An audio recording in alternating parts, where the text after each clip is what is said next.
Pumayag si Princess na umalis kayo't lumipat sa Bicol? Pag naibenta namin yung bahay, aalis na agad kami ni Princess.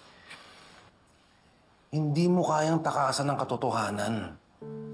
Hindi titigil lang si Divina hanggat hindi niya nahahanap ang anak niya. At naawa naman ako sa inaanak ko dahil hanggang ngayon pinagkakait mo pa rin ang katotohanan.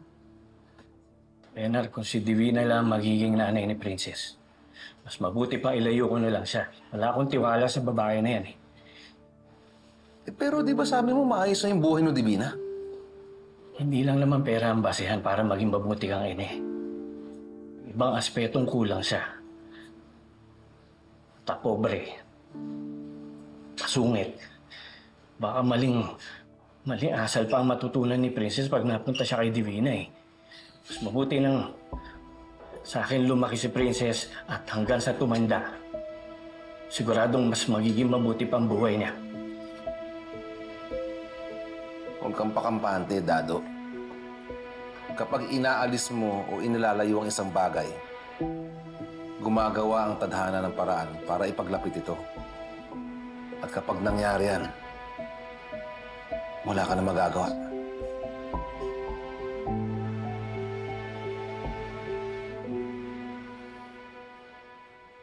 Bakit mo naman ginawa yun, anak? Lalo kang hindi kakampihan ni Xavier niyan. I did it to set them up, okay? Kasi naghihinala na silang lahat eh. Especially si Justin at si Princess, na may kasabot ako sa fake kidnapping scheme.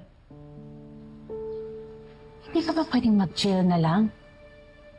Wala naman silang alam kung hindi ka magsasalita. Kaya lumayo ka na sa kanila. Why do I feel like you're not interested? Pinahiya ako ni Princess, oh.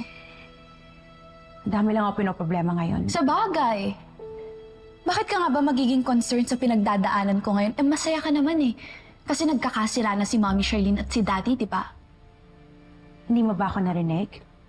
Sinabi ko madami akong pinoproblema. Pero papaalala ko lang sa'yo na hindi ko to ginagawa para sa sarili ko. Ginagawa ko to para sa ating dalawa. Magbe-benefit ka din dito. Well, let me just remind you then, na kapag nalaman ng lahat na ikaw yung kasabot ko sa fake kidnapping scheme natin, hindi ka lang masisira kay Grandma, pati na rin kay Daddy. Ilang beses ko ba sasabihin sa'yo? Divina. Fine. I'll get out of here. I just hope na maging successful ka sa pang-aahas mo kay Daddy. Hello? Ako yung anak ko. Hindi ba dapat nagpapabango ka rin sa akin? Reality check, Libby. Hindi ka anak ni Raymond. At pinapaalala ko lang sa'yo, ginagawa ko ang lahat ng to para ma-secure ang residency natin sa mga Cristobal. At itaga mo sa utak mo, Libby. Nagsakripisyo din ako ng sobra-sobra para sa'yo. Ipinamigay kita kahit mahirap para magkaroon ka ng magandang buhay. Arnold, dalhin mo siya sa school. Mag-aral ka. Doon ka mag-focus. Hindi yung kinukulit ako. Malis ka na!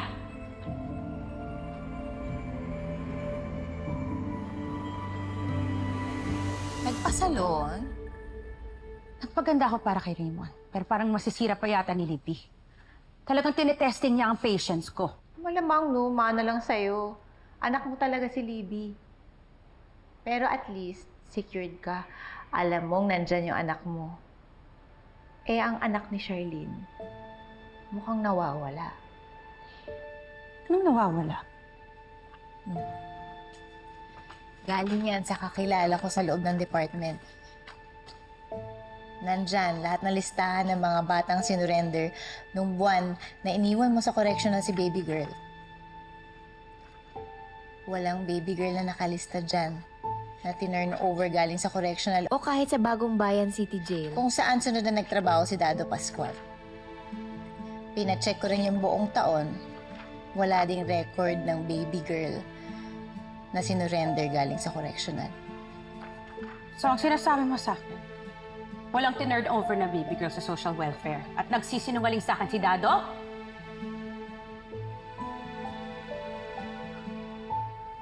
Nasaan na kayang anak ni Charlene?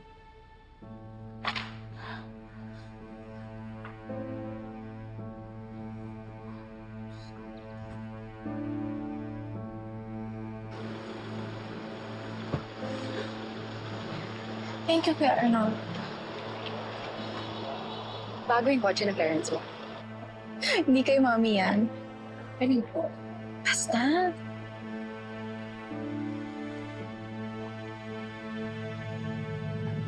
Oh my gosh, don't tell me. Siguro sa kasabot mo yan, no? Sino ba yan? Bakit hindi mo If sinasabi I tell you, I'll have to kill you. Baby. Si Totoo nga. Totoong may tumutulong sa'yo sa kidnapping scheme niya. If you really want to be honest with me, pwede mo ba sabihin sa akin kung sino yun?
Miss Livina?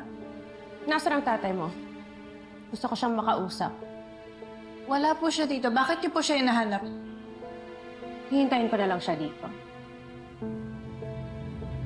Kung may problema po kayo, ako na lang po yung kausapin niyo. Ayoko na pong madagdagan yung iniisip ni tatay, lalo na po sa kondisyon niya. Kung ano man ang pag-uusapan namin ng tatay mo, wala ka na doon. Kung manggugulo lang po kayo, mabuti pa umalis na kayo.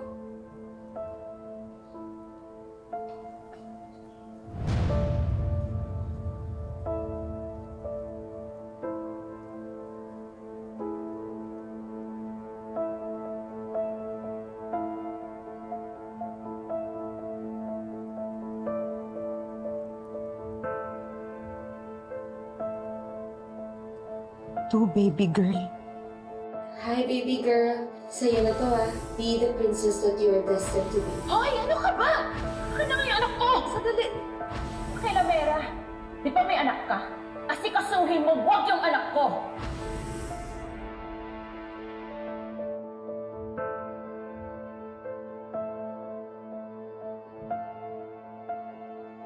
Si Princess. Si Princess ang anak ni